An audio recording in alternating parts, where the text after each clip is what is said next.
Hello people, and welcome to the hospital. Embark on a horrific journey of discovery, unearth a buried past. So here goes. I am wearing headphones. I am ready.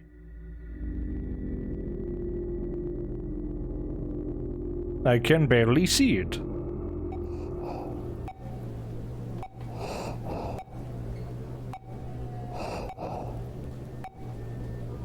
When the virus got me, I was hoping I would be among the majority who get only mild symptoms and recover quickly, but my condition grew worse day by day. I checked into this hospital last week, barely able to breathe. I paid a lot to get a private room, and I was lucky they managed to find one. There are no vacant rooms in hospitals across the country as the pandemic wreaks havoc. It's a pandemonium out there. So many sick, so many dying. I feel like I've become a number, a statistic. I think I'm growing sicker. I feel faint and weak all the time.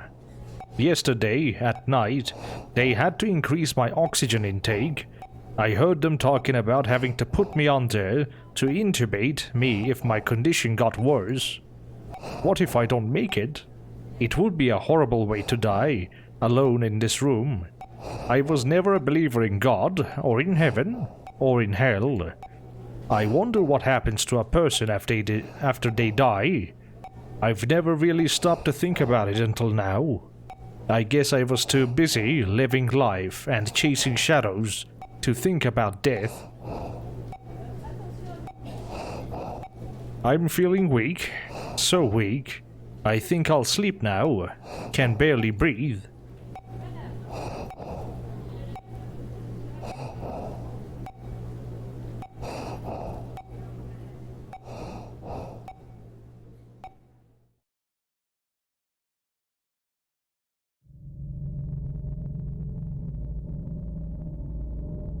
I am awake, at last. I'm up.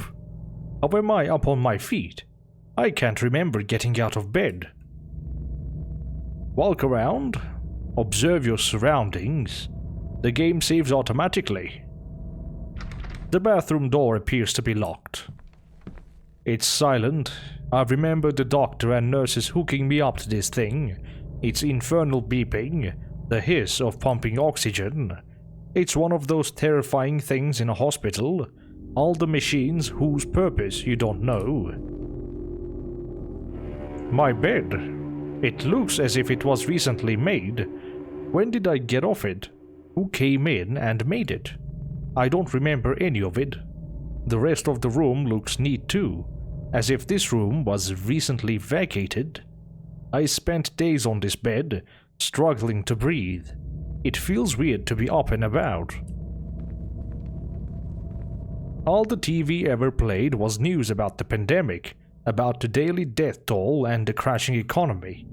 I told the nurse to turn it off and take the remote away, watching TV as I whiled away those endless hours, struggling to breathe, only made everything seem worse. Chairs for visitors, except being in quarantine, I had none.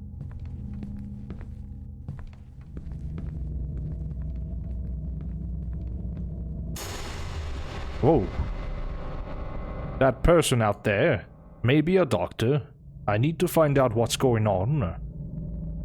Definitely doesn't seem like one. Where is everybody? When I checked in here, these corridors were full of activity all day and night, filled with nurses and doctors and patients. When I checked in here, struggling to breathe, there were two harried but kindly nurses sitting behind this desk, answering calls, filling papers, welcoming patients. They sure had their hands full.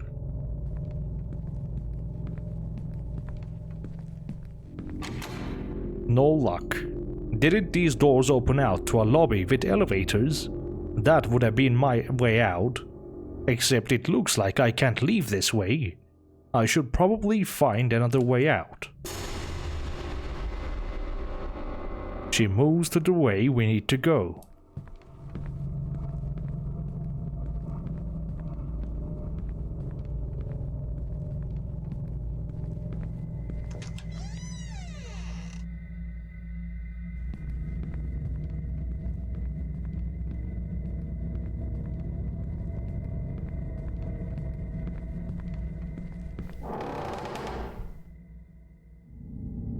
Are these patient wards? Why are they deserted? There's got to be someone, a nurse or a doctor, who can help me and tell me what's going on.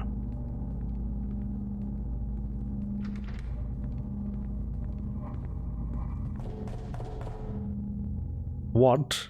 Someone on the other side of this door? Hello? This room looks just like the one I was in, but it's a mess. How awful, there's some kind of stain. I guess the bed wasn't cleaned after the last patient departed.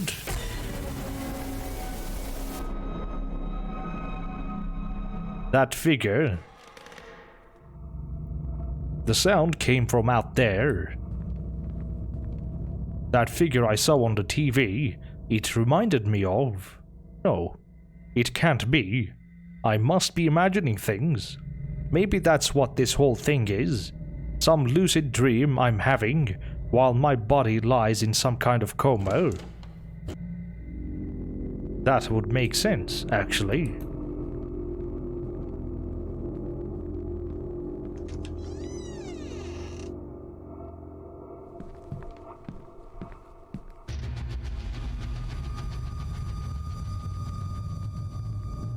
Not every time I see the woman it should blast me with music. I've seen her countless times already.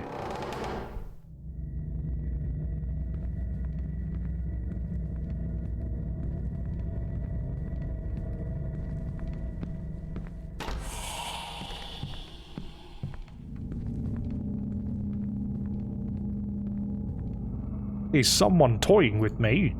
Am I being led? That figure I saw.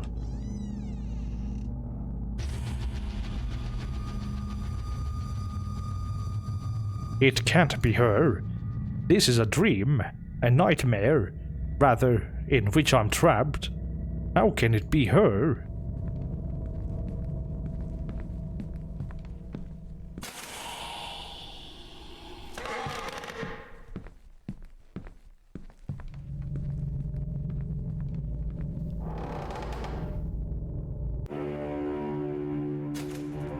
What?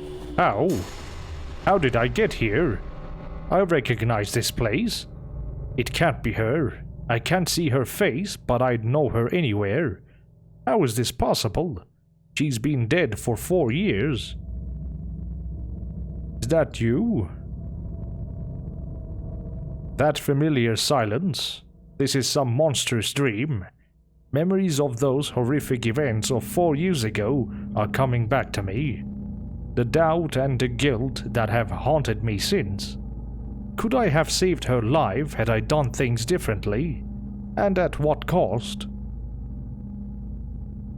I couldn't have saved you. Only cold silence. What does she want?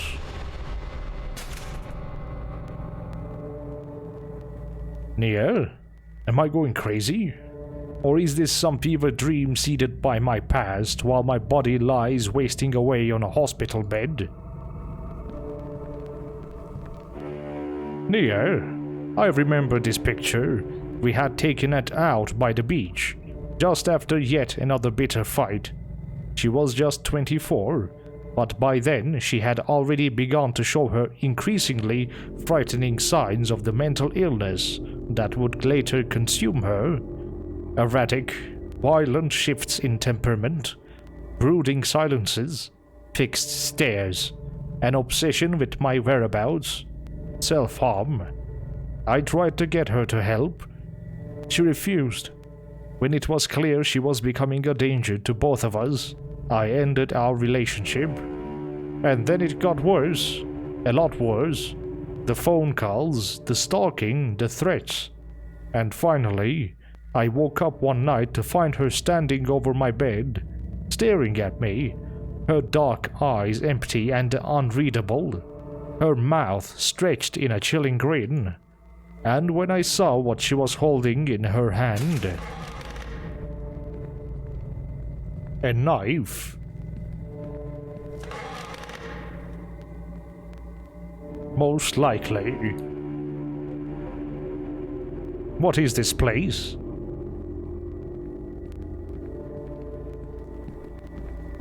A place where the worst memories surface.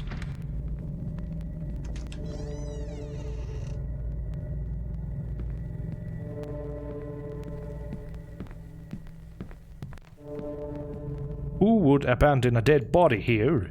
The stench here is terrible. I should move on.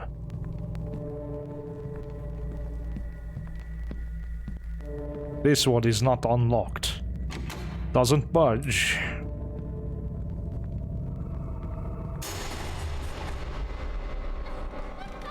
She's doing this. I don't know how. She is toying with me. I must find a way out of this nightmare.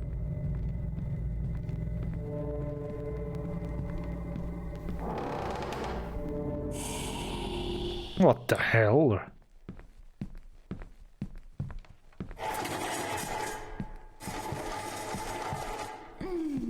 Out of my way.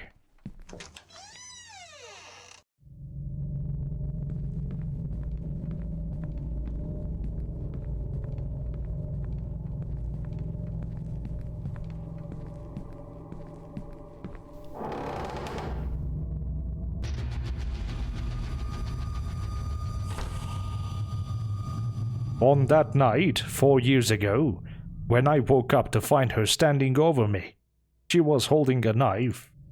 As I watched, she raised it and held it to her own throat. She said, "I don't want to live without you."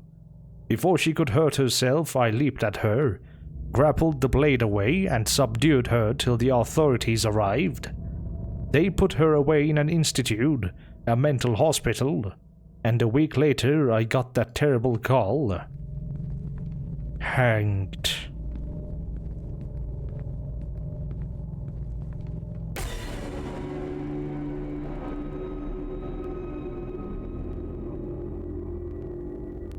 Yeah.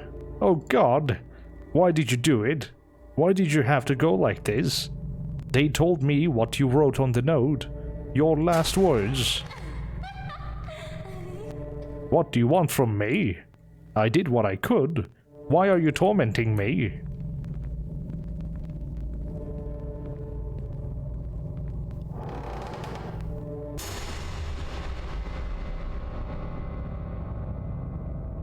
Yeah, what do you want from me? I think of that note you left, the last words you ever wrote. You wrote, "I'm never going to let you go." I know those words were meant for me. Is that what this is about? That if I'd done things differently, perhaps been more compassionate, you might still be alive.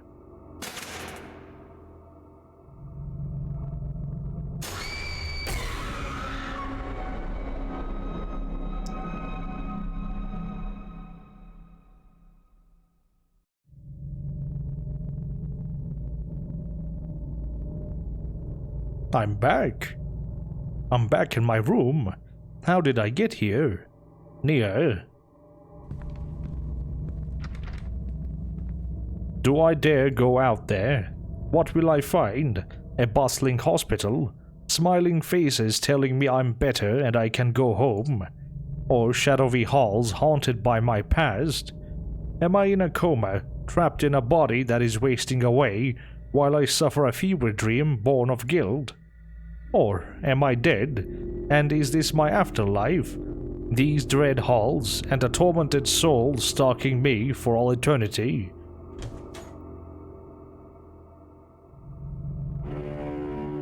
The end.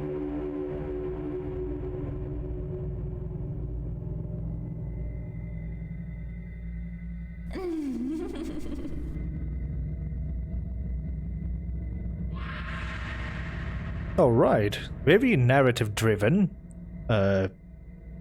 very enjoyable in my opinion. The atmosphere is really solid.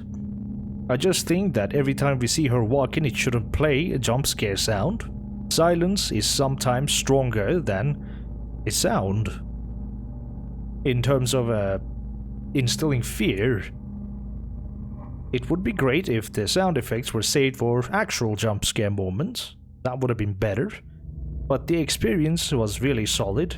It seems like we were in a coma and we were stuck in a nightmare created or conjured by her guild, and she's experiencing that over and over again until she's dead or much better. Let's hope she is much better. And if you enjoyed this, the link will be in the description, and this will be it for the video. Thank you all so much for watching, and I hope you enjoyed it, and have a good day. I'll see you around. Bye bye.